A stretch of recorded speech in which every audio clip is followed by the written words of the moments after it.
Shalom saudara terkasih, saudara seiman. Renungan rohani kali ini kita akan membahas mengenai pengendalian terhadap lidah. Mengendalikan lidah. Mengapa kita perlu mengendalikan lidah?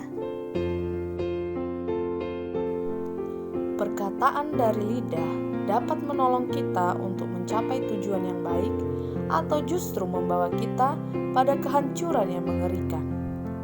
Dalam Amsal 12 ayat 18, ada orang yang lancang mulutnya seperti tikaman pedang, tetapi lidah orang bijak mendatangkan kesembuhan.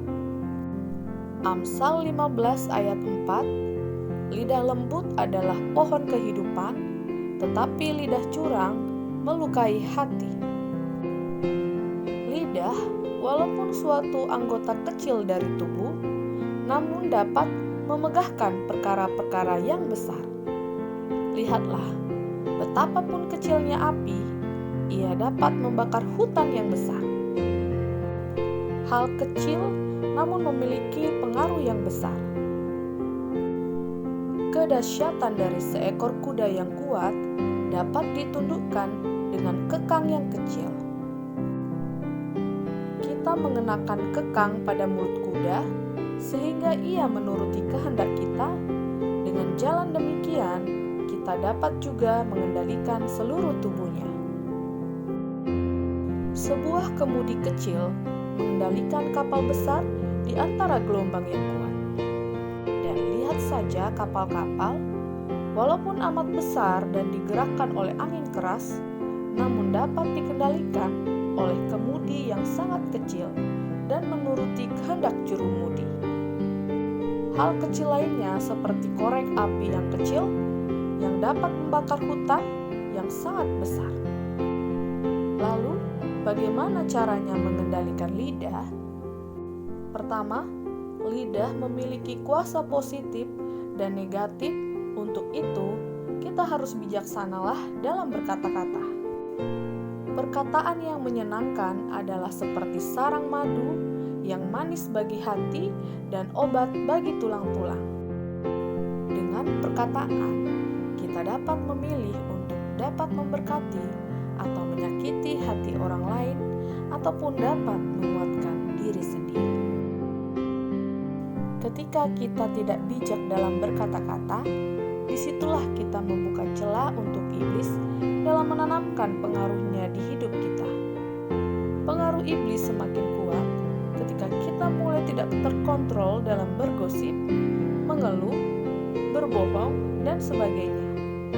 Tentu banyak dari kita tahu bahwa betapa sulitnya mengendalikan lidah kita. Namun, seringkali kita malah berkata-kata tanpa memikirkan dampaknya terlebih dahulu, sehingga kita menyesal kemudian. Itulah yang menjadi penyebab kita tidak mengalami pertumbuhan rohani. Dalam 1 Petrus 3 ayat 10-11, siapa yang mau mencintai hidup dan mau melihat hari-hari baik, ia harus menjaga lidahnya terhadap yang jahat dan bibirnya terhadap ucapan-ucapan yang menipu. Ia harus menjauhi yang jahat dan melakukan yang baik. Ia juga harus mencari perdamaian dan berusaha mendapatkannya. 2. Mengendalikan lidah dengan belajar berkata hal positif. Sebab kita semua bersalah dalam banyak hal. Barang siapa tidak bersalah dalam perkataannya, ia adalah orang sempurna, yang dapat juga mengendalikan seluruh tubuhnya. Tertulis dalam Yakobus 3 ayat 2.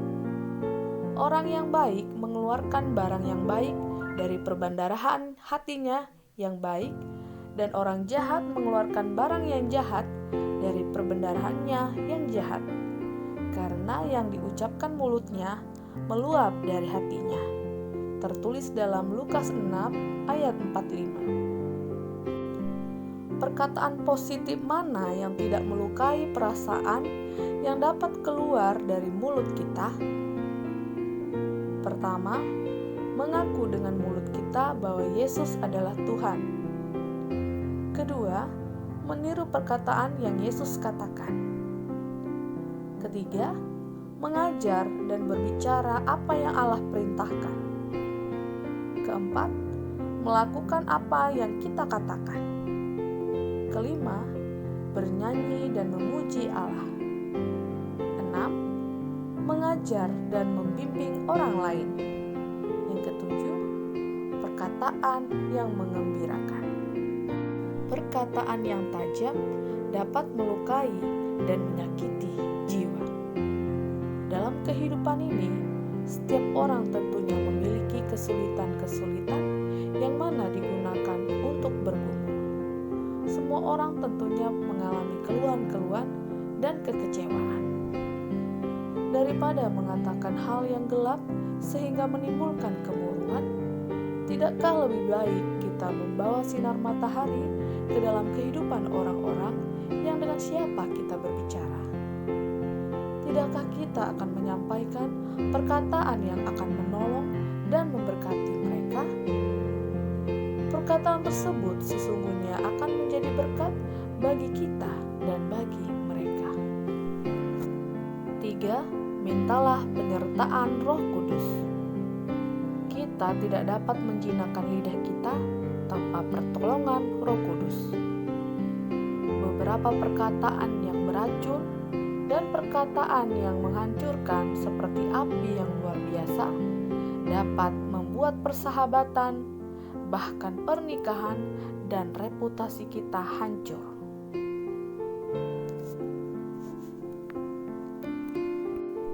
Dalam Yakobus 3 ayat 6-8, lidah pun adalah api.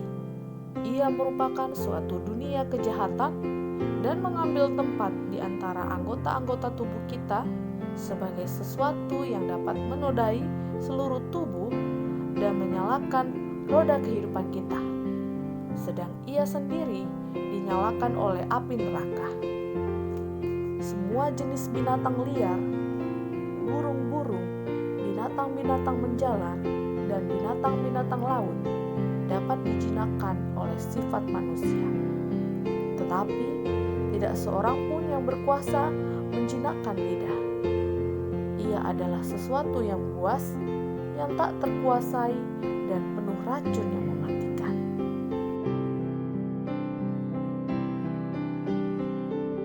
Lalu, apa pengaruh perkataan positif bagi hidup kita? Dalam Amsal 15 ayat 1 tertulis, jawaban yang lemah lembut meredakan kegeraman. Mazmur 34 ayat 13, jagalah lidahmu terhadap yang jahat dan bibirmu terhadap ucapan-ucapan yang menipu.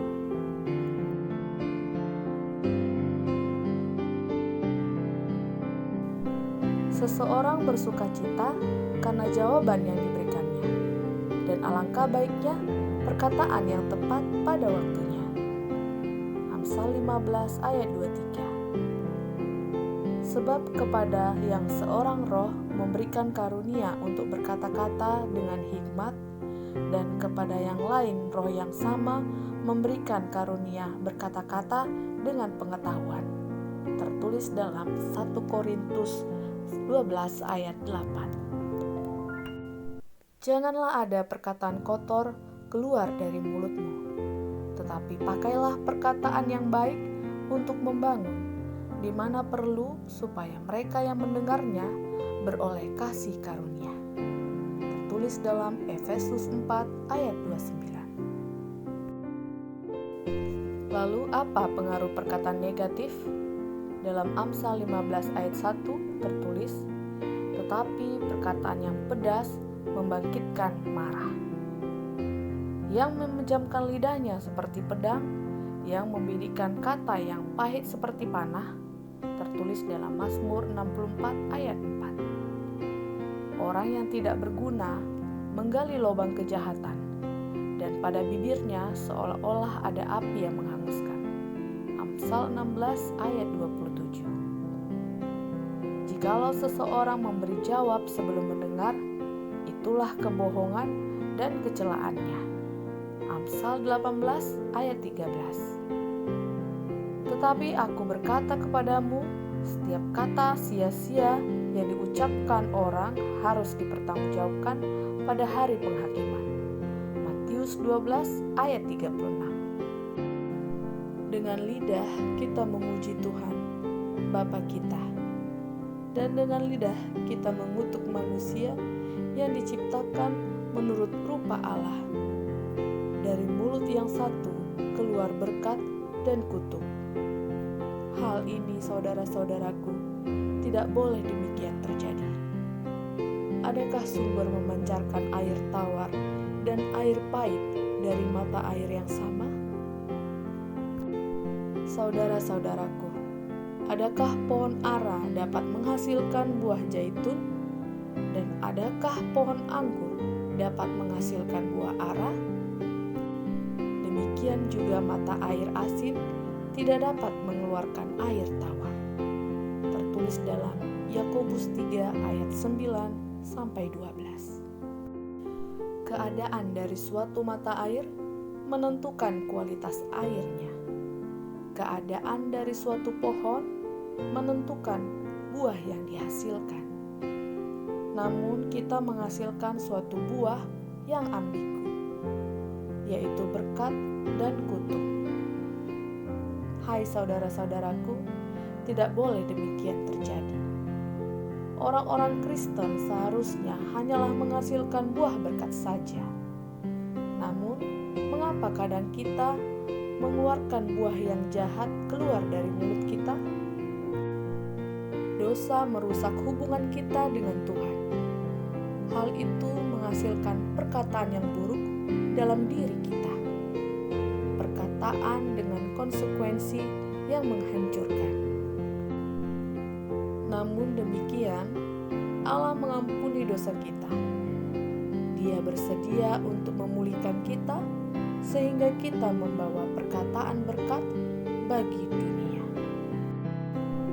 Berbicara dalam kasih dan simpati akan membawa terang pada pikiran yang bingung dan pengharapan bagi yang putus asa, menerangi pengharapan yang ada di hadapan mereka. Waktu di mana kita hidup merupakan panggilan yang sangat penting. Menguruskan kekuatan untuk kesungguh-sungguhan, semangat, dan simpati yang lembut, serta kasih untuk perkataan yang tidak akan meningkatkan kesengsaraan. Tetapi kita akan mengilhami iman dan pengharapan.